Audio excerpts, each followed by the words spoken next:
On this weekend last year, Liverpool fans travelled to Chelsea with balloons and all manner of other inflatables, barely going half a minute without letting the watching world know that they were indeed the champions. The party had hardly halted after the Reds were crowned Kings of England 7 days earlier, and those fans did not want that glorious month or so of celebrations to end. For many supporters, especially the younger ones, that period was the best of their lives. A year on, those same fans cannot wait for this abhorrent, exhausting season to end. The good thing is that it soon will. The bad thing, though, is that there is zero evidence, despite what Arne Slot might say, to give anyone belief that next year will be better.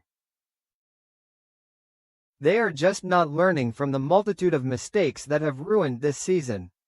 This was an 11th league defeat of the season, an 18th in all competitions, which is the most since 2009-10.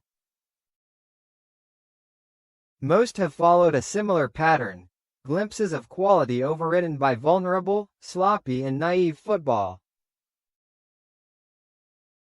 Liverpool showed their ability for a 20-minute spell just after halftime but were second best for the majority of the game.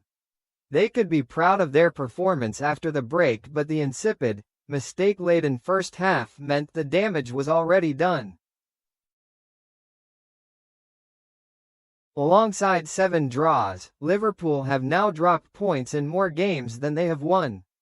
The same problems that were cropping up in the early months of the season are still commonplace now. Slot is not fixing the issues, they are just coasting along. They have conceded 17 goals from set pieces this term, their most on record, and always look weak defensively.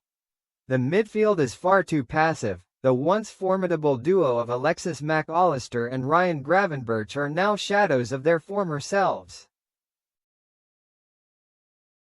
Florian Wirtz, the £116 million signing, simply does not do enough for a player of that price tag. The German is a young lad settling into a new culture who is clearly feeling the pressure, but we must see more of a return on that investment next year. He has not registered a goal or assist in the league against a team higher than 10th in the current table. A supposed game-changer signing does not change games, whereas another target and fellow summer arrival, Manchester City's Ryan Cherki, is setting the world alight. Alexander Isak reported a minor groin problem in the week so missed this match, while Mohamed Salah was watching from the stands, having been ruled out with a hamstring issue. Without those two, and long-term absentee Hugo Ekitike, the Reds were toothless in attack.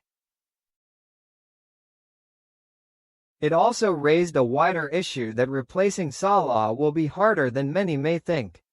Even though he has been nowhere near his best, the Egyptian is still better than most in the league. Signing just one forward to replace him this summer arguably leaves them short, noting Isak's fitness issues and the fact Ekitike, who has ruptured his Achilles, will be out for a sizable chunk of next season. Too often we've seen this type of performance, soft and weak, said Jamie Carragher on Sky Sports, who added that Wirtz has had an easy ride with critics and he is spot on with both counts. Though it is worth pointing out the attacking midfielder is far from their biggest issue. In Slot's defense, he did have a threadbare squad given those injuries, but this was still an expensively assembled 11 where 10 of 11 players had won a league title, either last season at Liverpool or in other countries before signing. The head coach always comes armed with a long list of mitigating factors such as injuries, profligacy in front of goal and referees. He has a case on some counts, but these issues have been obvious from week 1 of the season. It is now week 35 and he has not fixed it. Slot said, "I don't think it's a surprise to anyone this season that if there's a VAR intervention or if there's something that could be left or could be right, 50-50, then the decision goes against us.